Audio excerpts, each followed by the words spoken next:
ঢাকার ধামরাইয়ে মার্চ মাসের অর্ধেক বেতন ও ঈদ বোনাসের দাবিতে কর্মবিরতি ও বিক্ষোভ করেছে মঈন টেক্সটাইল নামে একটি পোশাক কারখানার শ্রমিকরা। রবিবার দুপুর ২টার দিকে উপজেলার সুতিপাড়া ইউনিয়নের বেলিশ্বর এলাকায় কারখানার সামনে এ বিক্ষোভ করেন কারখানার প্রায় শতাধিক শ্রমিক।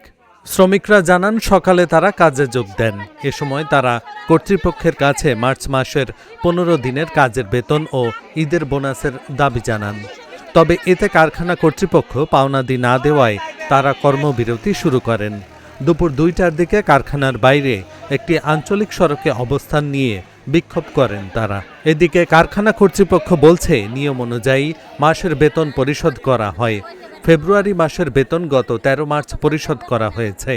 এছাড়া কাজের সময়কাল অনুযায়ী তাদের একটি অংশ পাওনা পরিশোধ করা হবে।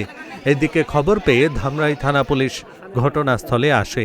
তবে বিকেল ৪:৩০ পর্যন্ত এ বিষয়ে কোনো সুরাহা হয়নি।